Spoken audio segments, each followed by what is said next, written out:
Might be a Zoom if nobody shows up, so it'll be good. Oh, they're here. What is going on, coaches? How are y'all doing? I am here with the man, the myth, the legend. I think this is the fourth time. I've lost count Yeah, because I have so much fun talking to yeah. you, Coach Same. Marsh. I'm not going to bore you, like I said. Tell us your history. If y'all don't know who this man is, you're living under a rock and you just need to go research. I brought you on because we were talking, and you're big into 20 personnel. Yeah, And I freaking love that. It's probably one of my best, my favorite formations. I just want to dive into it, man. So, how are you doing? And for those coaches that don't know, what is 20 personnel to you? Because I know there's a lot of stuff floating on the internet. yeah. First of all, thanks for having me back. Been a long couple of years for everybody. So first of all, to all the coaches that are on here, thank you. Thank your players. Thank your athletic trainers, your admin, everybody. It's been a long year for some of us that played in the spring and then turned around and played in the fall. Recruiting opened back up. It's been a lot for all of us. So hats off to you and all the people that are involved. But Coach, thanks for having me back on. We met a couple years ago, and it's been fun staying in contact. One of the first conversations, going to that last question about 20 personnel, one of the first conversations we had was in Louisiana, and we talked about our base formations that we had. And you said you loved green and blue, which to anybody that knows in the air raid tree, 3 receivers, 2 true running backs. And at the time, I was coming out of going down the rabbit's hole of being purely an 11 personnel guy. For my laziness is a tempo guy, because that's where I went, is for tempo, is I wanted one personnel grouping. Well, I've been bragging for a couple of years now that we had a pretty good developing running back room. And it kind of exploded this year they forced us to play a lot of them and a lot of the time. So for us, 20 personnel is true to running backs. And it's whether it's split back, offset eye, pistol stuff, different things that we do. We still line up in empty. We still line up in one back with it. But it's something that we got back into. And we've taken a lot of the ideas that we kind of developed with the motion that I had when I worked under Coach Mazzoni and worked at the high school level of all the tear and fast motion where you're sending one of the backs out full speed at the snap count. A lot of guys call it push motion or whatever. But then I took some of the rules that we developed in our overload and unbalanced formations and our tight end sniffer split zone stuff. And we kind of blended it all together and created 3 or 4 new packages out of 20 personnel so we could present some different run fits to the defense, get the 6th and 7th run blockers in on for pass pro and or for run fits. And it's something that really benefited us this year. We have a really, really good group of backs that are all a little bit different. So you're having to tackle different running backs and take on different running backs, but you also have guys coming out of the backfield catching the ball or lead blocking around the edge for you. And it's one of those things that getting back into it, but coming back in from the world of being the 11 personnel, or some guys call 20 personnel because of the wing sniffer. They don't want to call him a tight end. Is coming back from that world. We took some of the ideas of all this split flow run game or lead run game and just put it back into our 20 personnel. So that's where we went with it. Again, and as I don't see everybody on this new format, please don't hesitate to send questions. I'm hoping that I'll be able to see them off to the side or we can get to them. I'm an open book. Anybody that knows me or has met me knows that I will give and talk about anything. One of the things that Coach talked about at the end is we're going to talk about 20. Go ahead, get the questions out there as we're going so I can stop and go back and do it, especially since film can get a little choppy when we're doing over these type of meetings. But we're going to go back to tempo at the end. And please, any conversation that you want to have about it, of getting to it, not getting to it, cleaning it up, whatever you want to do, please don't hesitate to ask. So, Yes, Mike, coaches, seriously, go ahead, put them in the comments. Y'all know how this works. We will ask your questions. We're an open book. We got about an hour and a half. Whatever you have, seriously, put them in the comments. And also, if you like this, give us a thumbs up. Let's the YouTube algorithm and the Facebook algorithm know, hey, this is awesome. Before we get into film, because you do have film, was this something that you planned before the season and you installed it, the 20 personnel? Or was this something that as the season was going, you slowly started adding and you realized like, oh shit, this is actually something we're good at. We should start doing more of it. It's probably halfway of what you just said right there. It was in the installs for about 2.5 years since we've been here and taken over at Texas Southern. But almost every time that we'd go to it, there would be injury bug or this or that and the other in the running back room. So it kept us from relying on it. Well, this year the running back group is so deep that it's almost easier to put them on the field than some other positions that are, whether it's thin or whatever, young, that they just force our hand of like, you better play us. Otherwise, what are you doing? And that's just credit to their room and their coach and the coaches before them, that they put together a freaking stacked room that you got to put them on the field and get different guys touches in different ways, but also not even just touches, but blockers. Some of them are some of the better blockers on our team that are equating to having the tight end on the field. Even though he's not closer to the line of scrimmage, he's getting the same assignment that you would from a lot of the sniffer stuff. So it was one of those things that as it grew, or as it evolved throughout the year, it just kept growing more and more each week within the plan, that it was guaranteed to be called in every game. All right. Now for the backs, was one like your power back and the other was like the fast one, or were they able to interchange, or how'd that work? So everybody's taught it, because it's still our base plays. It's still inside zone. It's still mid zone. It's still pin pull. It's still guard tackle counter, which is our 4 base runs. So it's all that. Now we can game plan based off of what we're going to be doing out of the sets formationally or motion wise. We'll have certain guys do certain things. The biggest thing is you want them to all know all of it first, then game plan it, because I'm definitely a big proponent of putting guys into position for success. But you also can't give it away that every time you have power back in with a small back or 2 small backs, you're only running a few sets of plays. That you got to make sure that you're not giving it away too much. But there's times that in a specific game, guys have certain assignments for that game. So it's one of those things that it can kind of go that way at times. Okay, that's a really good question on that one. These are the things that I'm thinking of, because when I go blue-green, I do have a running back and then a fast back, because I don't have those 2 true. So I'm always wondering how smart people like you get around, having a tell, because that is definitely a tell for mine. When they see it, they're like, oh, this one cat's just going to go motion. So we're going to go into it in a second when we start showing the film. But what we try to do is the one thing. All right. So for everybody that is on here that doesn't use our terminology, our green and blue is the same as your green and blue. Split back, 3 receivers. Is we want to be able to run the stationary plays both ways. That's where we start, so you can't just get a beat on it. Once we motion, you're reacting to the motion anyway. So some of the motion stuff, especially the running back motion stuff, the motion itself is the trigger and the alert, and we'll go over that when we're talking about game planning or play calling, how the defense is taking certain things away. But you got to be able to run it from both directions. You got to be able to run weak. You got to be able to run strong, and not flip-flopping that one guy is always the ball carrier. But it's, for an example, going back to the tight end thought, if your running back cannot be a lead blocker, whether it's on the boss and staying front side, split flow and cutting out a backside defensive end, isoing a backside linebacker, or lead blocking and bypassing, just RPO them and send them to the flat. So you have a run to throw RPO. Take advantage, and we can go into that when we start getting the film up, is you can take advantage of not putting guys in positions that they're going to fail at. Put them in something that they have a chance to be successful at, even if it's just hiding the fact that you're running inside zone with the bigger guy.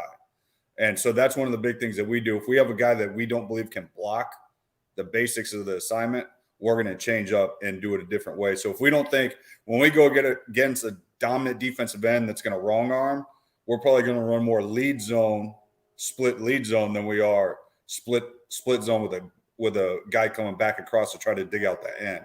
We can just base the guy out with the tackle that we recruit to block a defensive end.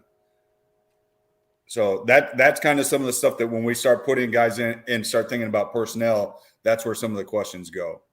All right. Well, hey, let's go ahead, man. Bring up the film. Let's while he's doing this, we had coaches. I appreciate you being here. We've got Mr. U. What's going on? We've got Ian. I hope I said that, from North Carolina. How are you doing, sir? Garrett, how are you doing? Ethan, what's going on? Thomas from New York. We have a bunch of coaches here, man. I appreciate that.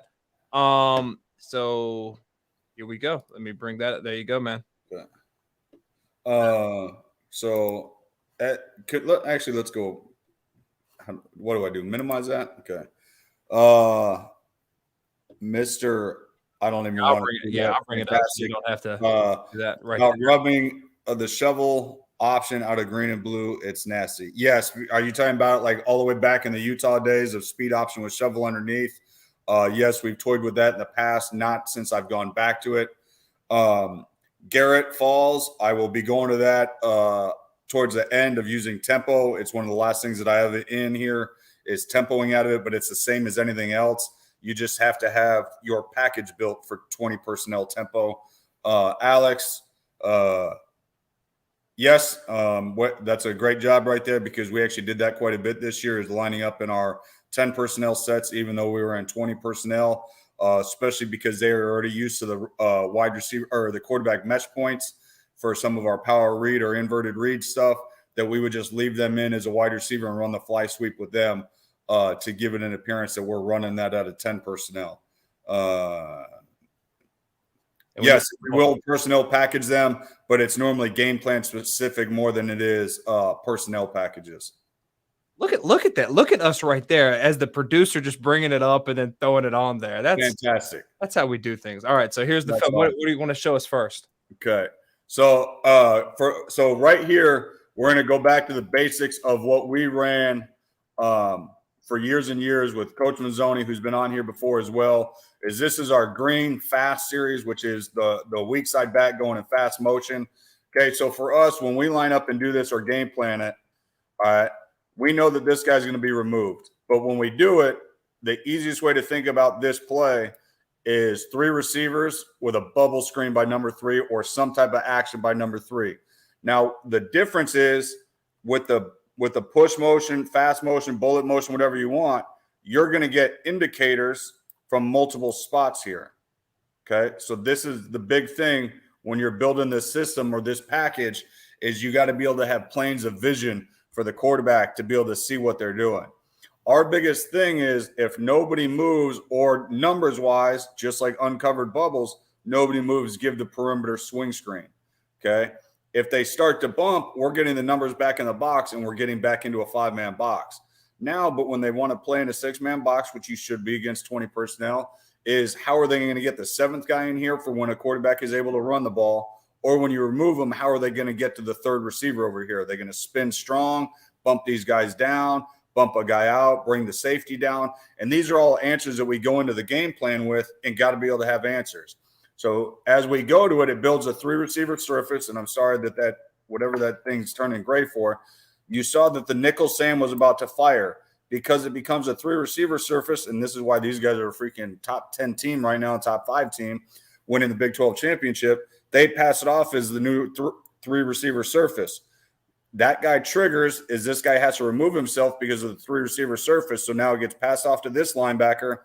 This tackle sees it and bases out that backside defensive end right here.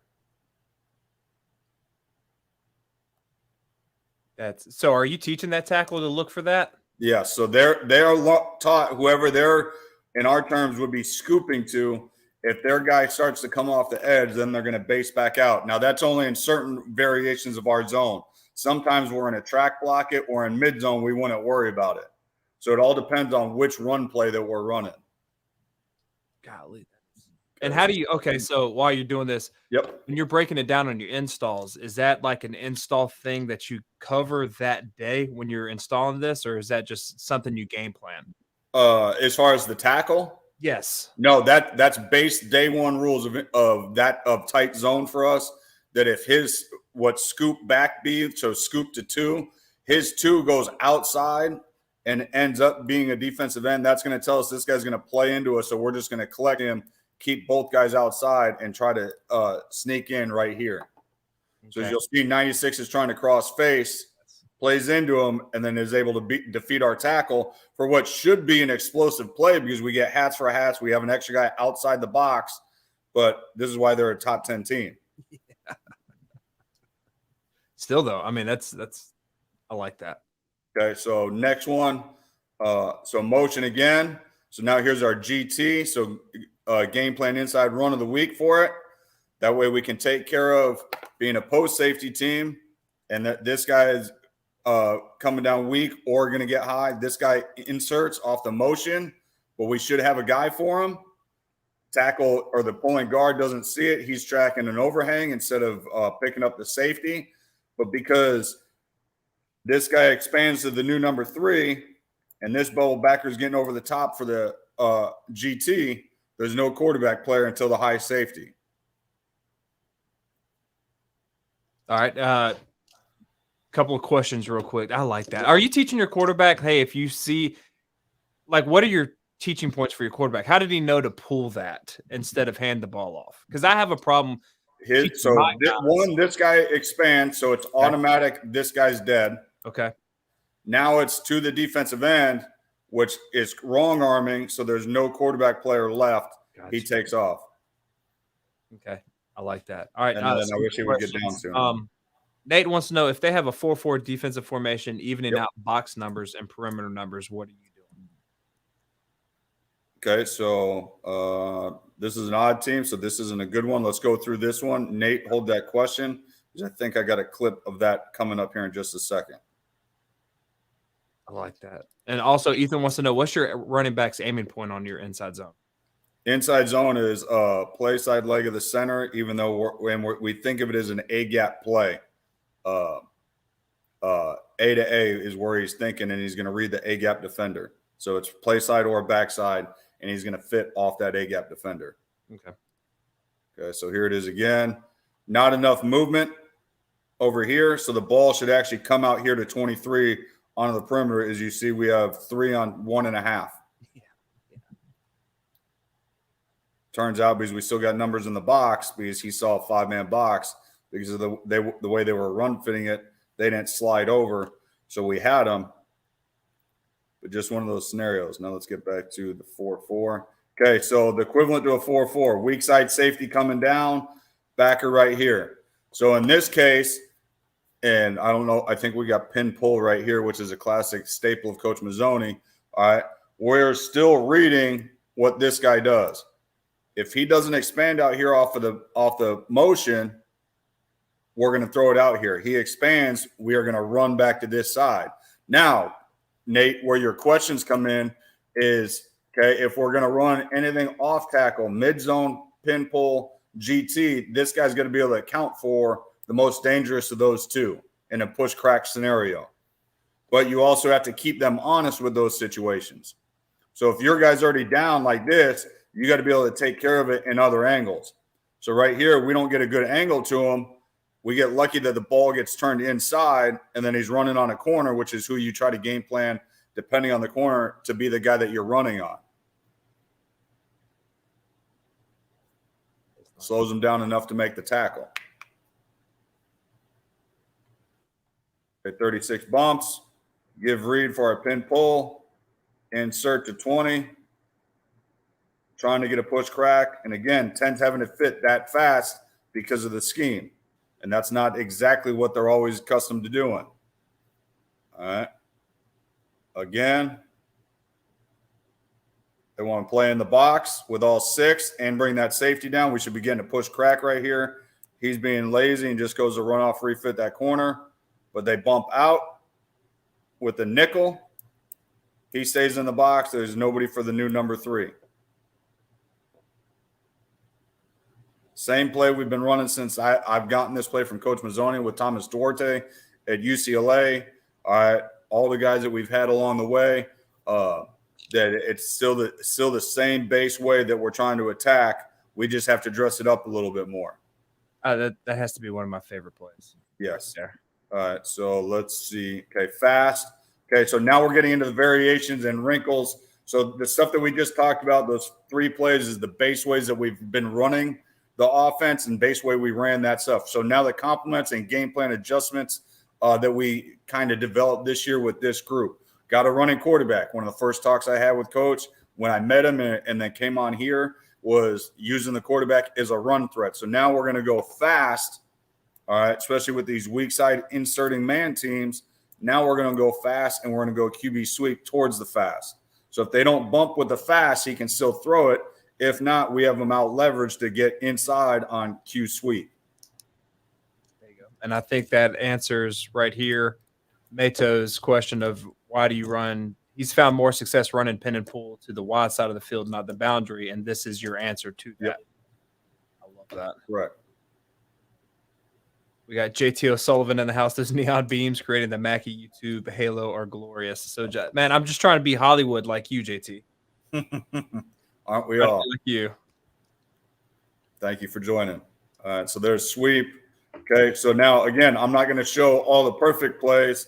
I want to show things that we've done. So here's a good one. Again, against a really good defense, players and coaches alike, they did a fantastic job. He's gotten after my behind a couple of times now that I've had to go against Coach Roberts. All right, but here was the wrinkle off of it. So now we're going fast, and now we're running what would fall into our Fox scheme, which is the fake screen and some type of vertical routes in here. So what we're running right here in our Fox package is he's going to run the pop. So he's going to run stock right here on one and then run a slant. He's going to arc release a little bit to sell it to try to bring down either the nickel or the safety. And then he's going to run a wheel right off that stock slant. And then we have the outlet of the swing right here. Now, this is the one that hurts, probably the number 2 play in this game that hurt us the most emotionally as a coach. All right. And the game is about 3 months old now, so I can talk about it from the analytics side. Is the guy that we get wide open that we knew was going to be wide open, but because of pressure, the quarterback gave it to the outlet right now. So right here, get the stock slant. Some call it a pick. I just call it a good route. Good route running. All right, but we get our wheel wide open. But as we see, if we look in the backfield, which is I know where the O-line guys are watching right now, we get a defensive end 4-eye slanting outside and beating the tackle around the edge and forcing the quarterback to get rid of the ball right now. Now, because of the rub, all right, and thank goodness it's behind the line of scrimmage, we're able to set those and not get anything called like it's a screen, but we have a chance for a home run right here. All right, I have to ask, when, as a play caller, when are you looking to call these types of plays right here? The fake bubble and go and stuff like that. Is it when they immediately fire up? Are you thinking, okay, the next play I call, it's going to be the lock? Or are you putting that in the back of your head like, okay, they're firing up. Maybe the next time I call this. I think it's both. There's a phrase that I use with our coaches because I heard it when I was coming into the profession, and you hear it in movies, is checkers and chess of playing that game. To me, there's that aspect of it. And I compare that to when you're studying a defense on how they coach their kids. Are they robots that they're going to run fit a weak side safety to a 2-by-1 formation or a 3-by-1 formation? If that's the case, you can take a shot on that weak side early in a game because they're going to be fundamentally doing what they're coached to do.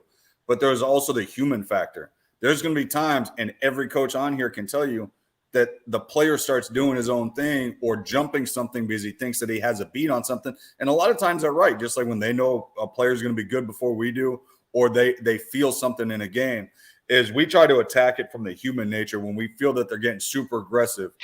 And I say that from the sense of when we were at UCLA, one of my last years, we had Mossy Johnson as a freshman who we did not tell was going to be playing Y, which at the time was our tight end position.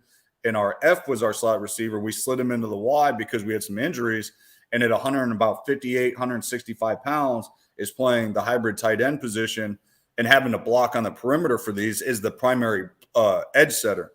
And so what it became is the learning point for me was if he's going to keep taking a physical nickel or safety on the chin as a linebacker, we need to be able to protect him, whether it's early in the game to get him to play a little bit more flat-footed to help him, or as soon as you see they're getting aggressive, you got to go out and take a shot off of it to help lighten the load of those guys just running downhill at them. And so there's that balance of when it's the strategy of the me versus the defensive coach, or protecting our players when the human factor kicks in. And I know that's a long answer, but it's 2 parts to when you're calling the Foxes, the pops, all the play actions off of your perimeter stuff. Okay. I think that's one of the hardest things to call, like, because to me, I'm awful at it, and I'm always trying to gauge people, like, when should I be looking to actually call that? So that was a brilliant answer, and and for me, and we'll get to that when we get to tempo. So write that down as a note because I got some thoughts on that. Got it. Right. All right, so here's the next one. Again, going back to what you said. So the first play of the game, we called this out of a different formation. So we come back to it, I think, on the very next drive. And so we're going to run fast, but they're a weak side safety insert team. All right, so now we're taking our crack and go play action. So as you see, he's down, go to him, watch the corner get a little flat-footed, thinking that it's there, and then right over his head. I like that.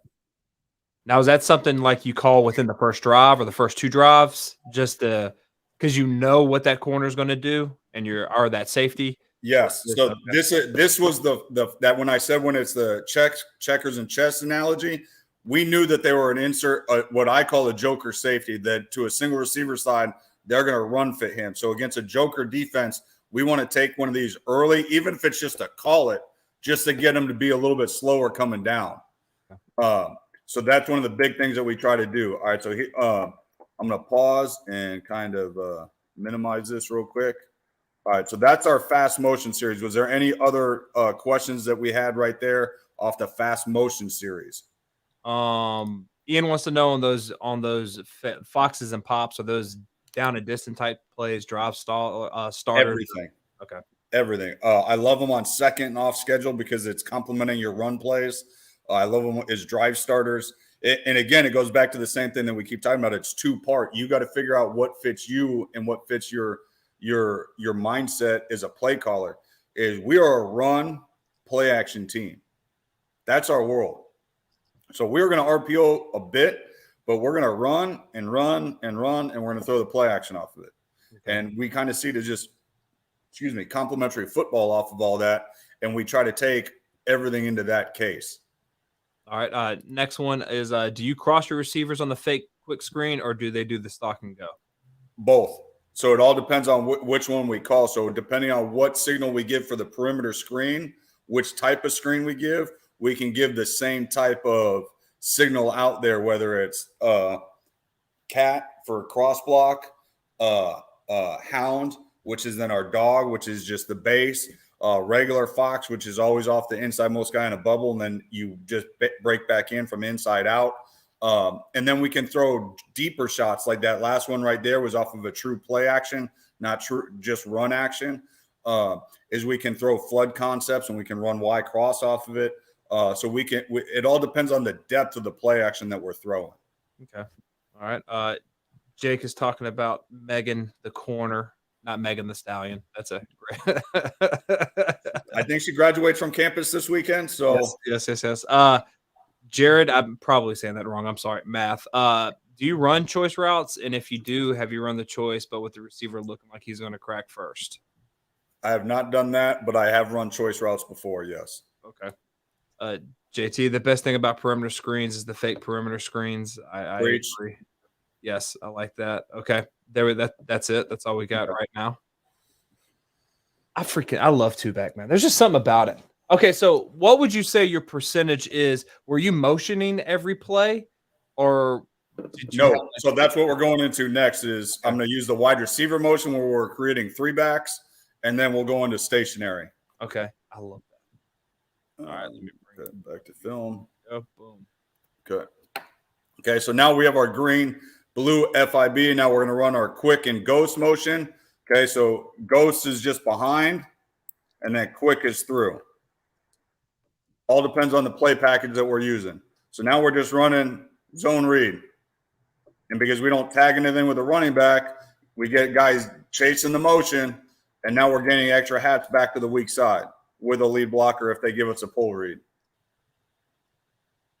I like that. Okay, so for the motion, what makes you call the wide receiver motion compared to the back motion? Is there a reason, or is there game plan? Different looks, just dressing up, running the same play. And then again, just like when you're studying the running back motion, you're studying that same thing. How are they going to get a guy over here? Are they going to subtract from here, or are they subtracting from here? So we have a whole category that we use on how you react to motion, and that's what we study is what do they react, and then that kind of helps us narrow down which motions we're using or which plays off the motion. So off of this exact motion, we could actually, if they're a bump team or they leave the safeties here and they stay this way, we could run back this way with him as the lead blocker, him as the actual inside zone runner, because then we have a triple option phase with a perimeter RPO. Nice. So it all depends on how you're reacting to it. Okay. I like that. That is nasty. What would you say your offense percentage-wise was at the two-back, like in total? Just a guesstimate. The guesstimate of the number of snaps? Yeah. Good. 871 snaps. Jeez. 48. You sound like Rain Man. It was probably 19%, maybe 21%, just going off the numbers that I have in my head. Golly. I love how you just drop. Next time when we see each other in Texas, I'm just going to drop some toothpicks in front of you and be like, hey, how many? 973. Because there was, 17 still in the box, 11 still in the box? Let's just say you're not the first person to call me that. Hey, let's play some blackjack together, man. No, that's the one thing that if you guys ever met me, you'd be shocked at is I don't gamble at all. I don't play cards. I don't do any of it. All right. So here's quick. Now we're run because of the way that they're reacting. So they're in a chase technique, which tells me the guy over the receiver going in motion is chasing. So they still have a safety on each side. So now we're going to run a bomb technique, which is just old boss technique for the pro style guys, which is back on strong safety. And we still have our hat for hat rules for these 6 with the quarterback reading the backside defensive end. All right. Hey, what in your mind, because I get asked this a lot and I really don't have an answer. What is the difference from bringing your running back or motion guy in front compared to behind? For me, a lot of the times it's actually off of the run play. Okay. It's run play specific or it's player specific. If they're not a threat to be a fly sweep guy, I'm not going to bring them in front. Or if I do this motion with a tight end, when I'm using him as more of an RPO guy or a lead blocker around the edge, he'll always be in front. Okay. So for us, it's all play specific or player specific. Again, going back to why we got back into this. I love it. We got a question from Joshua. What was the reason behind going heavy 20P? We have 4 good running backs, so we will have to run more 20P. You just answered your own question, my dude. That's exactly why we went to it, is our dudes forced us to put them on the play. All right, so here it is. So now here's the complement. All right, so now we got that same split flow action back to that side, and now we're just running a lazy pop route. All right. Their defensive end, who used to be was a box defender, just staying at the line of scrimmage, forces it up, forces the quarterback to step up. They also did not react to the motion. All right, so this also goes back to training now. So I did not call a perfect play. All right, so just showing you how the games go. All right, so now we got our pop route at the top, which is some of the old play action, act like you're blocking, and then get into grass.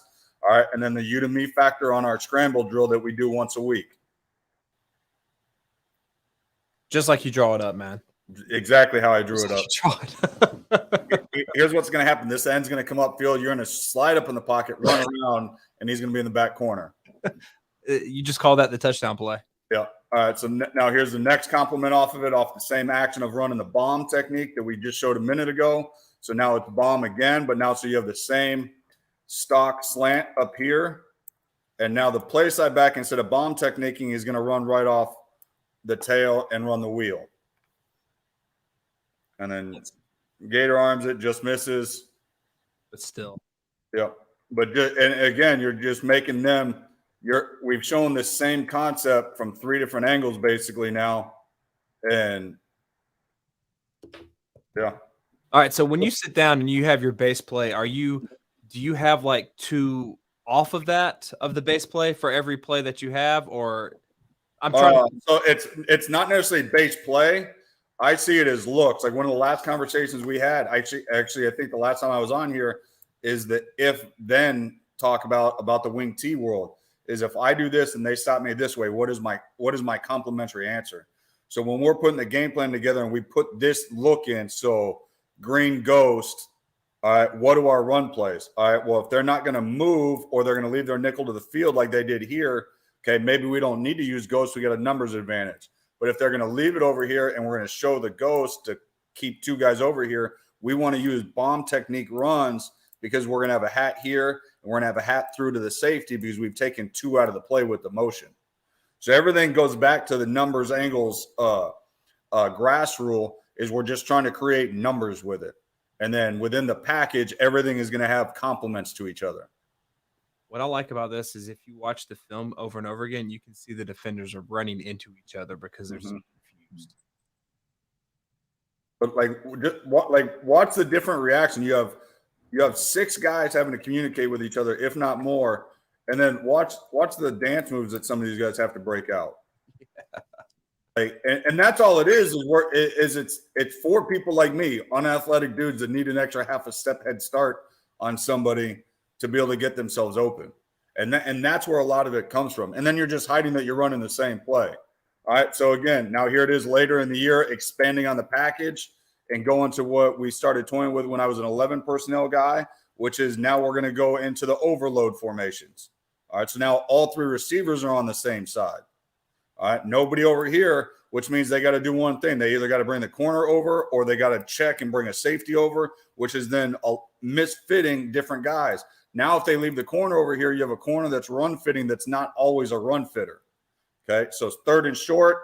I'm just going to run inside zone with a back block by the lead back. All right, now I'm just forcing it because it's 3rd down. Now, what I should have done, though, because now this might have been the first time we lined up in it, is I got to see that this is how they're doing it. So we should go back to reading the ends, put the lead back on this guy or even into the flat on the RPO, because then there's no player left for the quarterback if the end gives a pull read. I like that. So that is the answer sheet to based off of what they're doing. I've never seen that formation. I'm totally still in that. So that is just orange and yellow for us. Back positioning. Like, how do you want? Because sometimes when I see in 2 backs, one back is back and the other is kind of forward. No. You have them like that, or are they at the same? They're at the same depth. My running backs coach and I are both neurotic people about giving it away. So we worked really, really hard this fall camp and during the season of 90% of our stuff, they should be in the same exact alignment, and very few of the plays, they should actually be in a different play. Now, I'm going to get the name wrong, but it was the 3rd question that we had going tempo. So this is the very next play. So we just converted that play. So we have a signal to run the same play again. So here's the very next play, running the same exact play. Again, you're running a unique formation at tempo at a 20 personnel, making them run fit like it's an option team, and bad tackles and bad angles, and you get a 6-yard run at tempo running the same thing. Love that.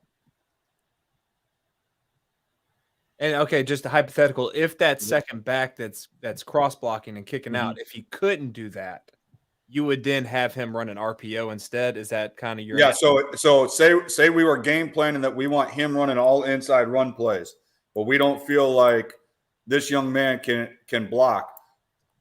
And again, you got to go back to numbers, angles, grass. Is when they're run fitting like this, don't have him read him, block him, put him in the flat, or let him go block a corner. So that's 3 plays right there: back, bypass, or bow, and just put him in the flat. Because I'm just thinking I may not have that guy that can dig out an end or something like that. Yeah. So, and again, it goes back to your imagination of how you can get to it. Shoot, if you have to sell out and you got a bunch of fast guys, including a quarterback that can't run or can't throw, put it in an option phase. That's true. I like that. All right, got a couple of questions. Yeah, Ethan. Coach McKie will like this question. How do you run mesh from 20 personnel? Do you run mesh? We do not run traditional mesh anymore. No. Okay. Shame. I'm just kidding. So here it is, reading. King wants to know, is your number 2 ineligible? Looks like he is on the line with number 1 covering them. That's how you run. Okay, so when you do that, is that the other wide receiver coming over and getting there so that it doesn't? Yeah. So now we game plan it because we know only him and him are eligible. So we make sure that our number 1 and number 2 guys are in the eligible positions, and we normally put our best blocker in the middle. Okay. Or you put the other ineligible guy here. So you can game plan it each week of where he is based off of the route concepts you're going to throw. Okay, so now we're going back to GT counter for the QB, get the numbers back, and create an explosive. That is beautiful. And then get yourself out of bounds, young buck. Don't take the extra hits. Okay, so numbers. Is that a designed quarterback run, or is that a read? Yeah, so it's read, so it's not an automatic. Gotcha. It's sweep and then QGT. My guys could I tried to put that in. My guys could never get it. Like, it just confused them. Yeah, you got to sell out. It's a time-consuming play. Okay, so everybody's favorite, the play action Fox is off of it. So now we're going to show our RPO, and we're going to run our normal post wheel. Oh, my goodness. And again, you got to train up your ineligible guy to get off the line of scrimmage. And what we did for the week, this game plan specific, when we gave the signal, he knew he was selling blocking for this RPO. So he backed up a half a step to make sure that nobody got funky with the flags and then hopped his feet. And I don't want to show that because I had to decisively talk to that young man about getting into the end zone. Okay, so same run action up front, inside zone with a pass tag to it, and then we need to run into the end zone, not walk. Okay. I like that. All right, so here's QB development. I wish JT wasn't on here because I'm embarrassed by this one. But it's actually just talking about young kids, and in this system, you still got to have your zero beaters. Young kid doesn't see it. He's trying to throw a second level RPO, but it's cover 0, so he's got to get us out of this play. All right. So you give your quarterback the ability to check out of things? In our system, they have the older they get, the more access they have. But even this true freshman, this was his only check of the week. It was cover 0, and he missed it right here. But proud coach moment was the very next week. The team that runs cover 0 the most in our league brought it, and you see him right here. He's checking the play. Very few people realized that he had checked it. Just some of the receivers saw it.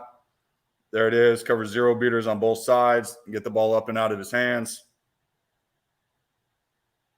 Give our guy a chance. Love that.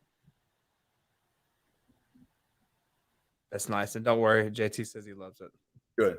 Okay, so here then compliments again. So here's the bomb technique. Now stationary for that weak side safety. We knew he's still going to be down here. And again, it's still 6 for 6 once you take that in account with the quarterback as a threat in the run game. All right. Base plays. All right, now this should be the complement to it. Again, complementing each of the plays. I wish my guy would have sold the stock right here. You see that this stock slant runner at the top is a little rushed, so the corner comes off of this. The running back makes a heck of a play for us, but if he gets that corner to come with him a little bit more, it's a cleaner window for the quarterback that he can tell that guy's open and he might walk into the end zone. All right, is your quarterback picking whichever side he wants to go on this, or is this no? So this is game plan that we're showing the bomb technique, and we're coming back to the back. There will be game plan times that we tell him certain looks that he can trigger to this, and I think I have one in the red zone coming up in a minute. Okay. All right. So same concept, some type of either post or stock slant wheel. Okay, so here's the back action now. Okay, actually, this should be bypass because we know that we have the 3-4. It's turning into jam, which means this extra safety is going to be too far outside it for us. We want to bypass that guy and block him and have a guy for the quarterback to walk into. He doesn't pull it, gives it. Should be a pull right here on 3rd down, and he'd have a chance to get into the end zone right here against Baylor. Okay, and then the complement off of it, same action in the backfield, same cover 0 look, same thing. Stalk by number 2, slant. I love that. So you read a lot of people do you have like a specific period in your practice where you're going over like reads for the quarterback and practicing those over and over again and everything so he can get comfortable, or is No, it just because it's the same play over and over again. Our whole thing is it's fox. So all the plays and tags that go into it. So squirrely animals, fox, rat, hound, cat, whiskers, all this stuff goes into the same thing, and it's just changing which guy's the fake guy and which angle guys are running at. Okay. But it's still always it's either outside in or inside out based off the concept. So he's always got an in-breaking guy and then an outside guy behind him, or a deeper outside guy and then an out-breaking route or inside guy behind him. All right. Let's go. We have a couple questions. Rod wants to know, who does the quarterback read on Q counter with the jet motion? Defensive end.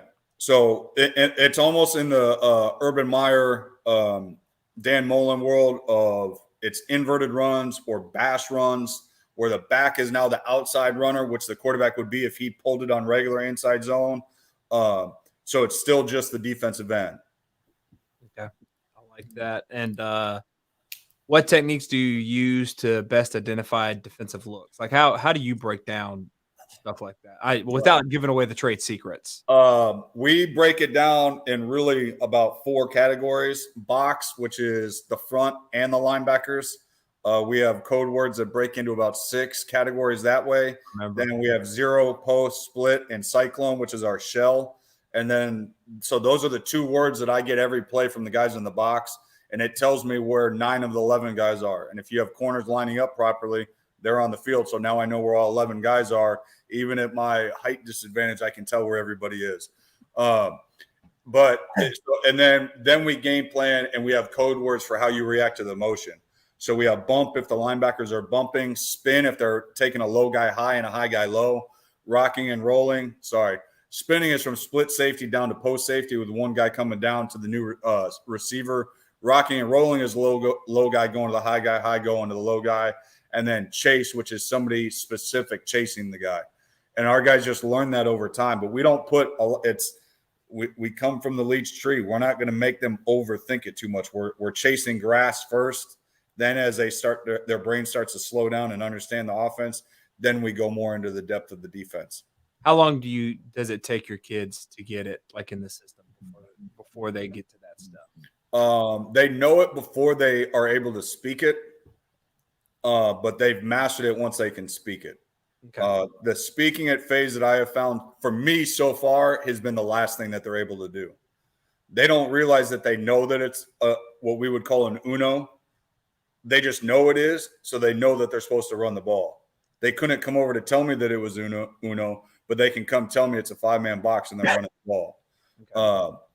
So there's certain things that they're not there yet. But I also had a young room. All 5 quarterbacks were freshmen this year for us. So again, I have a lot more gray in my hair. Like we talk about our beards all the time, but my haircut getting closer and closer to having the same cut, my buddy. You still look good though. So we have a lot of freshmen. We have 58 freshmen on the team. So there's a lot of young youth progress. But we were in almost every game. We battled, and we have a lot of stuff coming. All right. Anthony wants to know, do you ever use king queen looks with the offset H? That's what you used for a while, isn't it? Yes. So that's our 11 personnel stuff. But we have code words because of using more personnel. I want to be able to stay in personnel packages at times and hide that we're in that personnel if we're staying in it from tempo points and lining them up as either running backs as wide receivers, running backs as sniffers, wide receivers as sniffers, or even inline tight ends or wide receivers in the backfield. So we have packages that we can tag, whether it's huge or big or wing or whatever, that will put them in different alignments so we can hide who we're putting where to either try to force the ball to certain guys or just keep the better guys on the field at times. Okay. And does that tie into your tempo package? It can, yes. So we try to keep our tempo in situational packages. So we have our Now series, which has been in the air raid tree for 20 years. The fact that we still run it is pretty impressive. And then for me, we have packages of the NBA and the NFL. For us, anybody that knows me knows I love FSL, FIB. We call it FIB, so formation into the boundary, especially here in Texas where you play by the NCAA rules with the hash marks. We are an FIB team, so our NBA package is tempo boundary, and then field is NFL field or NFL for field tempo. So Brady is the GOAT of the NFL. So Brady is always inside zone with the formation set to the field, run to the boundary. Jordan's the GOAT, so it's boundary formation, inside zone to the field. So all the skill kids learn it and can line up in the formations and run our 3x1 package out of that way. We do have our 2x1 package, which is the green and blue, and we have it. And Coach Bobby Acosta and I go way back, and he gave me a package a long time ago, which is just fast food. So it's fast motion package.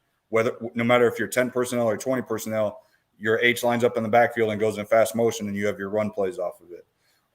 So we are able to get to that. But to me, the biggest thing with tempo, in my opinion, is just it's got to be your base stuff, and it's got to be stuff. And I know guys were asking about who do they read. It seems like they're reading a lot of people. It's got to be plays. They don't need perfect coverages.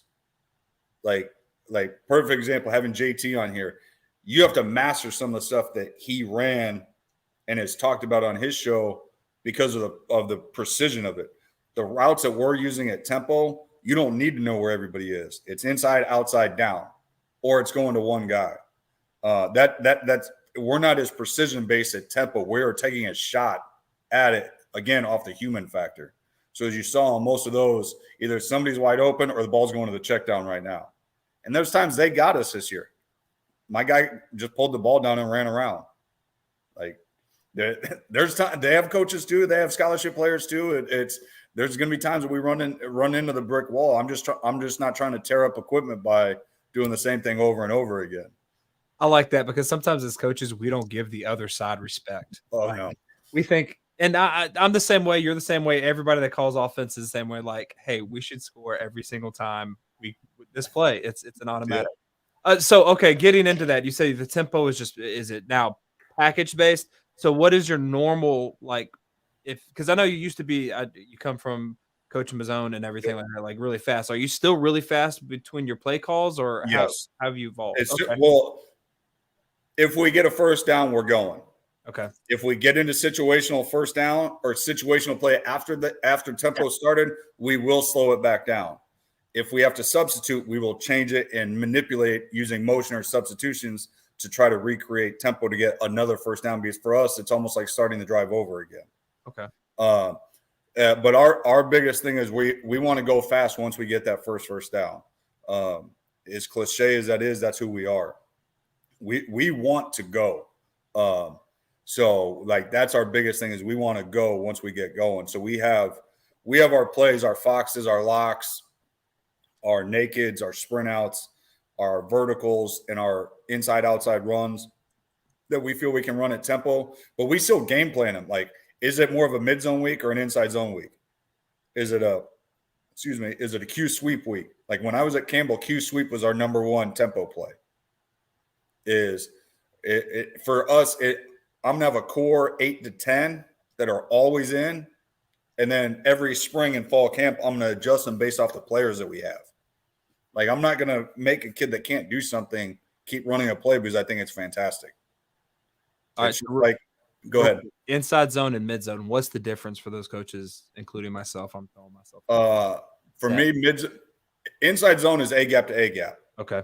We're going downhill. We're coming at you, especially with our current O-line guy. He's a downhill guy. When I then tell him that, hey, this is basically like power. It's like duo, but reading the defensive end because we're trying to force double teams and be downhill. Where mid zone is where we're trying to stretch the front side, cut the back side, and then basically front side A to C gap, depending on how the defense run fits it. Okay. So it's more of a true front side play. And then we're trying to cut you when you're trying to come downhill for inside zone. Okay. All right. I like that. Coach wants to know for your RPOs, how do you use pods to practice them? Nothing that you saw there was RPOs. Like we didn't throw RPOs second. Well, no, sorry. Ford and Chevy, which is our old pin pull. early in spring and install we do, and we normally do it off a mesh. But no, we just run it. We are a big run team. I'm a big I might call in team periods. I might call one true pass play. It's run or play action. 90% of the time, we are a run team. Like everybody thinks that I'm throwing this ball all over the place, and we are a run first team. We're just able to come up with chunk plays in the passing game. Do you find that helps your quarterbacks more because they really don't have to process like 1, 2, 3? Like it's so from what I'm hearing, and tell me I'm full of shit if I am. What you just said, I think Dave Aranda said it best last year, is it's not a drop back progression read world anymore. The Pirate himself does it and mastered it. But a lot of us aren't going to sit there and drop back and have 6 different progression read routes. Yeah. These pass rushers, I think Mike Gundy said something about it a few weeks ago or a couple months ago now. I know it was during the season when he talked about pass rush guys are so specialized now because everybody's so athletic in this game now. It's hard to be able to sit there in the pocket and pass pro. So to me, you see it with the evolution of Lincoln Riley. He's a run play action guy. It might be shot plays, but it's still play action. And I'm giving credit to a bunch of guys that we've played against or I've gone and studied, but it's kind of evolved with us too. We're going to be a run play action perimeter based team. Okay. Are you I've heard some people knock like Spurrier. He tells his quarterbacks where to throw. They said Kiffin does the same thing. Are you telling? Is that what they mean when they're like, "Hey, this is who you're throwing it to"? Because we're taking shots and you're going 1 to 2. When we take shot plays, it's really normally 1 to 2. You saw it like on the crack play. He had one guy that he had allowed to throw to. But again, you saw later in the video we had to cover 0, so that's what he had to check us out of it to make sure we were right. And that's a true freshman doing it. And so that's a big thing for us. We still teach all of them the progressions, kind of like we talked about Foxes. Fox is almost always inside, outside, down. All our flood concepts: deep, middle, low. Like naked, low, middle, high, or high, middle, low, based off of how you've taught your nakeds in the past. So it's all the same. We can just dress up how we get our guys there. Okay, I like that. You got a question? Does this package have indicators based off a high safety versus too high safety? Like the motion package? Yes, let's assume it's the motion package. No, because we have to see how they're reacting to motion. Because if they're already in post safety and they don't do anything to the motion, or they're in split safety and they don't do anything to it, we got to split the ball out to the perimeter because it's just like throwing uncovered. Okay. Hi. Yeah. You okay, buddy? Okay. Well, hey, I hate to cut this short, but he runs everything. Priorities. Yeah, man. I appreciate it. Sorry. I thought he was going to be asleep. Can you tell everybody, hey, you got people in here. I think that's all of them, Coach. Again, I appreciate this, man. You were the fucking man. I know you're busy. I know you're fixing to go on your vacation. I would love to get you back on, hopefully when he doesn't wake up, and talk more, because I think I can talk forever about the two backs, man. Tell me when. All right. I am dropping real quick. I'm going to drop your Twitter. Is that the best place for people to get in contact with you? Yes. Okay. Coaches, I appreciate you being here. Y'all know, if you've been around for a while, my boy runs things. So when he is ready to sleep, I am ready to sleep. So I appreciate it. Dave, you were the man. High fives and butt stop. Can't wait to see you at Texas. Always. And be safe, everybody. Thanks for being here, and I'll see you later.